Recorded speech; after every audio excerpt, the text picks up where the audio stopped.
इस बीच एक breaking news मैं आपको बता रहा हूं। इस वक्त की ब्रेकिंग न्यूज यह है कि भारत में कोविड के केसेस बढ़ने के बीच अमेरिका से कोविड को लेकर बुरी खबर आ रही है। यहां पर हर हफ्ते कोरोना से 350 लोगों की जानें जा रही है। इस वक्त की ब्रेकिंग न्यूज मैं आपको बता रहा हूं।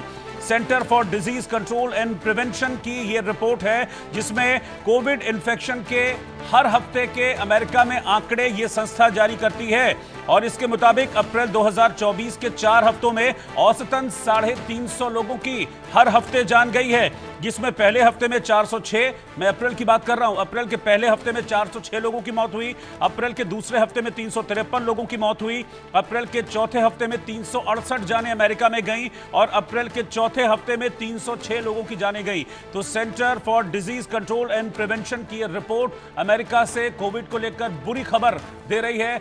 तो आप ये मान के चलिए कि अमेरिका में पिछले एक महीने के दौरान करीब 1500 लोगों की मौत कोविड की वजह से हो चुकी है। इस वक्त की ब्रेकिंग न्यूज, बड़ी खबर मैं आपको बता रहा हूं।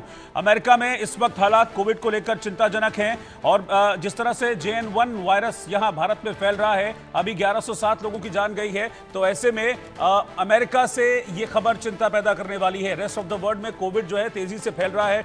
इससे पहले हमने थाईलैंड, सिंगापुर और हांगकांग के आंकड़े भी आपको बताए थे, जहां पर इनिशियली 31 लोगों की मौत हुई थी और वहां पर लगातार कोविड के केसेस बढ़ते जा रहे हैं। और अमेरिका से डराने वाली खबर है कि पिछले एक महीने के दौरान करीब 1500 लोगों की जान इस कोविड की वजह से गई है, जिसकी एक रिपोर्ट अमेरिका की जो संस्था है उसकी तरफ से जारी की गई है। मैं इस वक्त हैदराबाद चल रहा हूं। राजकिरण हमारे संवाददाता यहां पर साथ में है। राजकिरण, यहां किस तरह के प्रिकॉशनरी मेजर्स लिए जा रहे हैं कोविड को लेकर और यहां क्या स्टेटस है कोविड के एक्टिव केसेस का? जी रोहित, जब दक्षिण भारत की बात करते हैं, खास तौर पर केरला में सबसे ज्यादा, इंडिया में जितने भी केसेस है केरला में सबसे ज्यादा केसेस पाए गए हैं, जिसमें 400 से भी ज्यादा केस सिर्फ केरला एक ही स्टेट में पाए गए हैं। रही तमिलनाडु की बात, तमिलनाडु में 69 केसेस नमूद हुए हैं और आंध्रा और तेलंगाना दो स्टेट जो है तेलुगु स्पीकिंग स्टेट्स है। दो स्टेट्स में सिर्फ आंध्रा में 4 केसेस पाए गए हैं और तेलंगाना में 1, और वो भी बताया जा रहा है कि हेल्थ डिपार्टमेंट से वो भी अभी नॉर्मल है, उनका कंडीशन स्टेबल है। क्योंकि जब फिर से ये जो 4 आंध्रा में 4 केसेस है, ये हफ्ते के नीचे जो केसेस एक्टिव केसेस दिखाई दे रहे हैं। मगर आंध्रा सरकार की तरफ से तो गाइडलाइंस अभी फिलहाल के लिए गाइडलाइंस हटाई गई है, क्योंकि मतलब वहां पर कुछ आरोप कर रहे हैं कि गाइडलाइंस में सीधी तरह से बताया गया है कि कोई रैलीज या पब्लिक मीटिंग या मास गैदरिंग नहीं रहना चाहिए। उसी वजह से इस चीज को हटाया गया है, क्योंकि बताया जा रहा है कि वाईएसआरसीपी का आरोप है कि टीडीपी ने महानाडु कहकर एक बड़ा प्रोग्राम लगा रहा है। एक प्लीनरी होता है तेलुगु देशम पार्टी का, जहां पर वो सरकार पे है, वहां पर जिसमें 20 से 40 हजार लोग आने के आवश्यकता है। तो उसको नजर में रखते हुए ये कोविड गाइडलाइंस को आंध्र प्रदेश में निकालने का आरोप वाईएसआरसीपी लगाती है। मगर तेलंगाना की जब बात आती है, तेलंगाना में सिर्फ अभी तक एक ही केस नमूद हुआ है, जिसमें एक पल्मनरी डॉक्टर है जो हैदराबाद के कुकटपल्ली में रहने वाले हैं। जब मेडिकल ऑफिसर से हमने बात किया है, उन लोगों ने साफ तौर पर बता दिया है कि अभी उनको कोई खतरा नहीं है, नॉर्मल है, और अभी वो नेगेटिव भी पाए गए हैं। मगर सरकार की तरफ से पूरी तरह से इंतजाम लिया जा रहा है।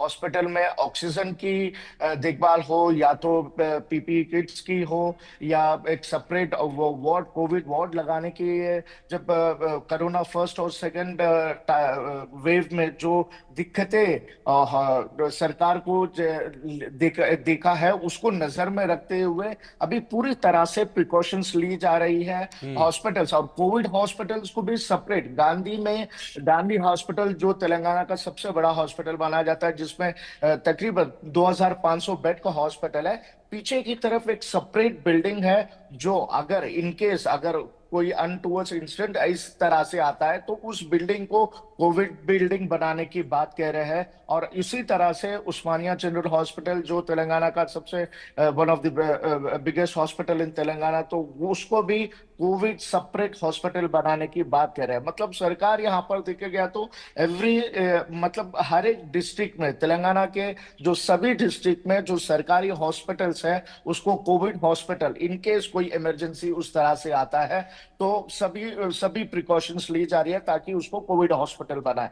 रही ऑक्सीजन की बात, पिछली बार जो कोरोना 1-2 की जब बात थी, उस टाइम पे ऑक्सीजन हर एक सरकारी हॉस्पिटल में तेलंगाना में सेपरेट ऑक्सीजन यूनिट बनाया गया है। तो अभी सरकार का ये कहना है, मेडिकल मेडिकल डिपार्टमेंट का, कि कोई ऑक्सीजन की कोई दिक्कत नहीं होगी। वेंटिलेटर्स तो काफी है, कोई चीजों की यहाँ पर सभी चीजों का व्यवस्था है, और टेस्टिंग किट्स भी लगा ऑलरेडी हॉस्पिटल्स में चल रहे हैं। तो यहाँ पर सरकार पूरी तरह से इंतजाम किया गया है, और एडवाइजरी जारी किया गया है कि कोई मास प्लेसेस पे नहीं जाए। अगर जाते भी है तो अगर जाते भी है तो N95 मास्क यूज करने की बात सरकार और मेडिकल ऑफिसर्स कहे हैं। रोहित।